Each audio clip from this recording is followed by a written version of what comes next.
Halo, senang sekali Anda bisa gabung lagi sama kami nih. Hari ini kita mau fokus banget ke satu alat komunikasi yang wah menarik banget deh. Kayaknya sih bisa mengubah cara Anda ngadepin obrolan yang ya kadang alot gitu. Kita bakal gali bab 3 dari buku Phil M. Jones, judulnya Exactly What to Say. Bab 3 ini judulnya simple tapi nusuk juga. Apa yang Anda tahu atau what do you know? Nah, misi kita kali ini nih bongkar teknik spesifik dari bab ini. Gimana sih caranya menghadapi orang yang ngerasa udah paling bener, terus ngambil alih kendali obrolan tapi tetap elegan, dan akhirnya bisa ngaruhin hasil tanpa perlu debat kusir panjang lebar. Anda pasti pernah lah ya ngalamin berhadapan sama orang yang, wah opininya kuat banget, kayak tembok gitu, susah banget nerima pandangan baru. Rasanya tuh, aduh frustrasi banget kan? Nah, ini dia, mari kita bedah bareng gimana bab 3 ini kasih solusi. Iya, bener banget. Buku Phil Jones ini emang isinya tuh taktik komunikasi yang praktis banget ya. Dan bab 3 ini, wah, contoh bagus banget. Fokusnya itu ke satu pertanyaan kunci yang dirancang buat situasi yang umum banget, tapi sering bikin kita, mati kutu.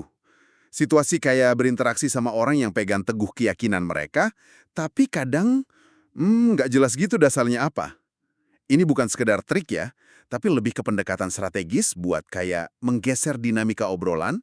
Tujuannya emang bukan sekedar menang argumen, tapi lebih kebuka ruang buat pemahaman yang ya lebih dalam lah. Oke, oke. Mari kita langsung ke inti masalahnya nih yang diangkat di bab 3. Situasi yang digambarin tuh aduh relatable banget. Kita lagi ngobrol gitu ya sama seseorang yang ya terus terang aja kayaknya ngerasa paling tahu segalanya gitu. Mereka mungkin dominan banget. Terus kayak nguliahin kita, nepis ide-ide kita bahkan sebelum kita selesai ngomong. Buku ini nyorot banget rasa frustrasi kita pas ketemu ketidakmampuan seseorang buat memahami sudut pandang kita. Kita punya ide bagus, pengen kontribusi, tapi rasanya kayak ngomong sama dinding aja gitu gara-gara mentalitas pokoknya gue paling tahu itu. Pernah nggak sih Anda ngerasa ide brilian Anda tuh mental gitu aja cuma karena lawan bicara udah ya terkunci sama asumsinya sendiri? Wah, sering itu. Dan biasanya respon alami kita dalam situasi gitu, malah bikin makin runyem ya. Kayak yang disinggung di materi tadi, banyak orang kan coba ngelawan dengan nantang opininya langsung, kasih fakta-fakta tandingan, atau malah, ya ampun, kejebak debat sengit. Buku ini nunjukin kalau pendekatan yang konfrontatif gini tuh jarang banget berhasil.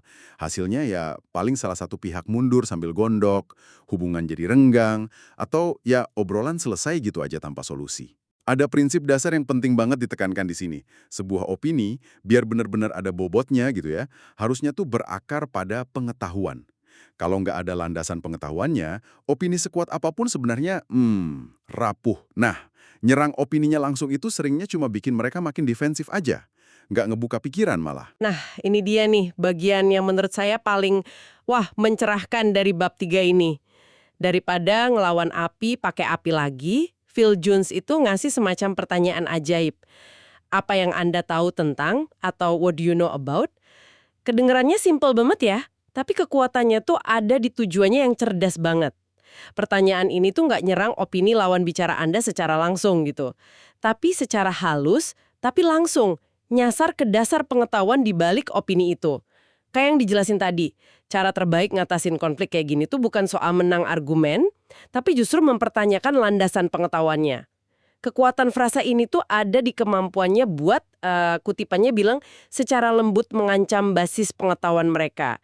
Jadi kayak nanya, oke, Anda yakin banget nih, tapi apa sih bukti atau dasar keyakinan Anda? Itu, tapi tanpa kedengaran agresif, gitu. Iya, mari kita bedah lebih dalam lagi nih, kenapa strategi ini tuh efektif banget secara psikologis.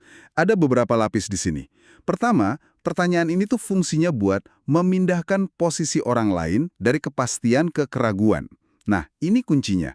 Pas seseorang ngerasa yakin banget, mereka kan cenderung jadi tertutup ya. Pertanyaan ini, kalau ditanyain dengan tenang, bisa nyiptain sedikit celah keraguan, tanpa bikin mereka langsung defensif. Kayak kalau kita tantang langsung. Mereka jadi kayak dipaksa berhenti sejenak gitu. Terus mikir, iya juga ya, sebenarnya apa sih yang saya tahu soal ini? Wah, itu poin menarik. Jadi bukan nyerang keyakinannya, tapi bikin dia mikir soal sumber keyakinan itu sendiri ya? Tepat sekali. Dan itu nyambung ke poin kedua. Pertanyaan ini tuh memaksa mereka untuk berbagi referensi yang menjadi dasar argumen mereka. Ini langsung ngubah dinamika obrolan. Dari sekedar adu klaim, jadi kayak eksplorasi bareng. Apa sih dasar klaimnya? Mereka mungkin bakal mulai jelasin pemahaman mereka, dari mana dapat infonya, atau pengalaman apa sih yang bikin opininya begitu. Nah, ini ngasih kita data berharga banget soal kenapa mereka mikir gitu. Ketiga, dan ini sering banget jadi hasilnya, proses ini tuh bisa bikin mereka menyadari bahwa pendapat kuat mereka tidak berdasar.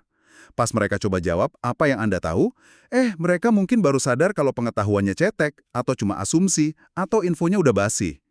Kesadaran ini kan datang dari dalam diri mereka sendiri ya, bukan kita yang maksa, jadi lebih mungkin diterima. Oh, jadi kayak momen pencerahan pribadi gitu ya buat mereka yang dipicu sama pertanyaan kita. Bisa dibilang gitu.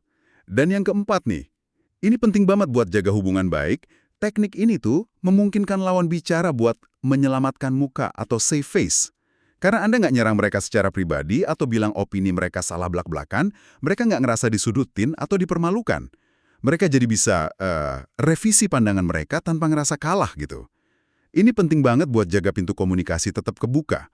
Dan terakhir nih, bahkan kalau skenario terburuknya terjadi, maksudnya mereka emang punya dasar pengetahuan yang kuat, Anda tetap dapat untung. Kayak kata buku ini, hal terburuk yang bisa terjadi adalah Anda mempelajari dasar persis argumen mereka. Ini malah bagus. Jadi Anda paham banget posisi mereka di mana, terus Anda bisa nempatin argumen atau ide Anda sendiri secara lebih efektif, mungkin sebagai alternatif atau pelengkap. Anda jadi tahu persis apa yang perlu Anda tanggapi. Luar biasa ya, jadi kemungkinannya tuh antara mereka sadar pengetahuannya kurang, atau kita jadi tahu persis bedanya di mana. Dua-duanya hasil yang jauh lebih baik kan, daripada debat nggak ada ujungnya kan? Buku ini juga ngasih contoh-contoh konkret yang bagus banget, nunjukin betapa fleksibelnya pertanyaan ini. Misalnya nih ya, apa yang Anda tahu tentang kami, bisnis kami, dan cara kami melakukan hal-hal secara berbeda? Wah, ini bisa kuat banget kalau Anda lagi ngadepin calon klien atau mitra yang punya asumsi keliru soal perusahaan Anda. Daripada ngebantah, Anda undang aja mereka buat cek lagi pengetahuan mereka. Apa yang Anda tahu tentang semua yang telah berubah sejak misalnya kebijakan baru, teknologi baru muncul? Ini berguna banget kalau ngadepin orang yang opininya tuh berdasarkan info lama atau situasi yang udah nggak relevan lagi. Pertanyaan ini kayak nyorotin, hey, mungkin ada yang baru loh. Apa yang Anda tahu tentang bagaimana hal-hal sebenarnya bekerja di sini? Ini bisa dipakai di konteks internal kantor, mungkin pas ada anggota tim baru atau kolega dari departemen lain yang bikin asumsi soal kerjaan Anda.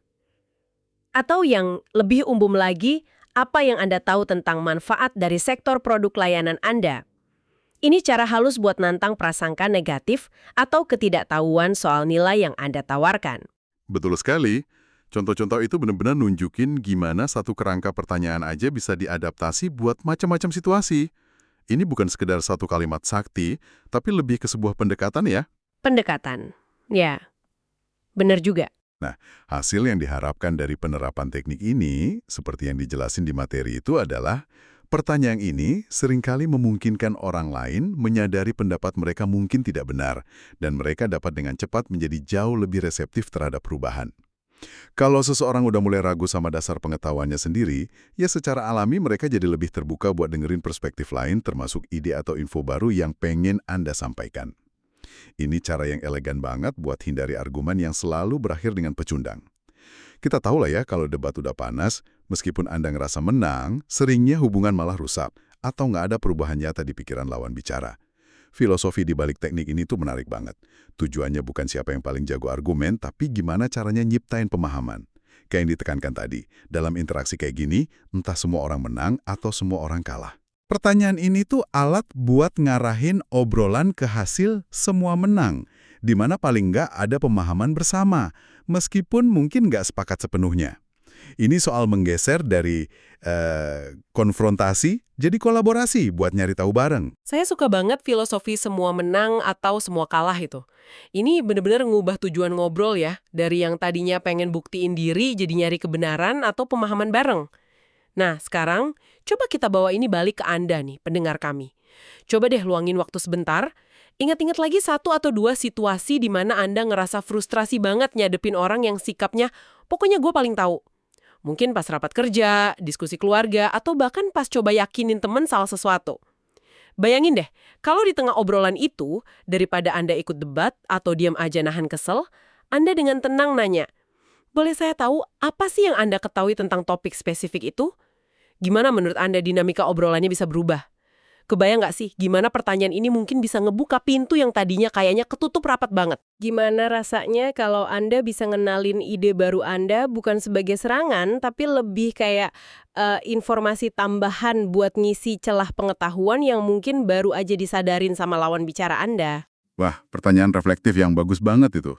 Intisari dari pendekatan di bab 3 ini emang letaknya di pergeseran fokus yang cerdas tadi. Daripada kita kepancing buat ngelawan opini yang keras kepala itu, kita milih jalur lain. Kita dengan sopan, penuh rasa ingin tahu gitu ya, mempertanyakan pengetahuan yang nopang opini tersebut. Pertanyaan apa yang Anda tahu tentang, itu jadi katalisnya. Ini bukan soal ngeremehin loh ya, tapi lebih ke ngajak refleksi. Bukan juga soal maksa orang lain nerima pandangan kita, tapi lebih ke nyiptain kondisi biar mereka mau mempertimbangkan pandangan kita. Kenapa? Karena mereka mulai lihat keterbatasan pandangan mereka sendiri. Ini semacam seni mengarahkan, bukan mendikte. Pengaruh yang dibangun di atas rasa ingin tahu, bukan agresi. Wah, jadi ini bukan senjata buat ngalahin lawan bicara ya, tapi lebih kayak kunci buat buka pikiran mereka gitu. Persis. Ini tuh alat buat memfasilitasi keterbukaan. Kalau Anda udah berhasil bikin seseorang pindah dari mode menyatakan ke mode ngecek pengetahuannya, wah, Anda udah ngubah seluruh lanskap percakapan. Mereka jadi lebih mungkin buat dengerin karena mereka sendiri mulai bertanya-tanya di dalam hati. Menarik banget ya. Ini ngebawa kita ke sebuah pemikiran penutup nih buat Anda renungkan. Kalau kita terima nih ya, bahwa tujuan utama pakai teknik apa yang Anda tahu tentang, ini adalah, kayak kata Phil Jones, buat ngehindarin situasi semua kalah, dan bergerak ke arah pemahaman bersama. Nah kalau gitu, seberapa penting sih sebenarnya memenangkan sebuah perdebatan dibandingin sama tujuan lain yang mungkin lebih berharga, yaitu benar-benar paham dari mana lawan bicara Anda itu berasal, apa sih landasan pengetahuan atau malah kekurangannya di balik argumen mereka. Mungkin ya, pemahaman yang mendalam itulah kemenangan yang sebenarnya. Karena itu bisa buka jalan buat solusi atau ide yang lebih baik, yang mungkin nggak bakal pernah muncul kalau cuma panas-panasan debat. Sesuatu buat Anda pikirin lebih lanjut nih. Sebuah pertanyaan yang relevan banget. Fokus ke pemahaman dibanding kemenangan, itu bisa ngubah cara kita ngadepin banyak interaksi loh. Terima kasih banyak ya sudah nyimak pembahasan mendalam kita kali ini yang fokus ke satu teknik ampuh dari bab 3 buku Exactly What to Say. Semoga ini bisa kasih Anda alat baru buat navigasi obrolan yang ya kadang menantang. Sampai jumpa di pembahasan berikutnya.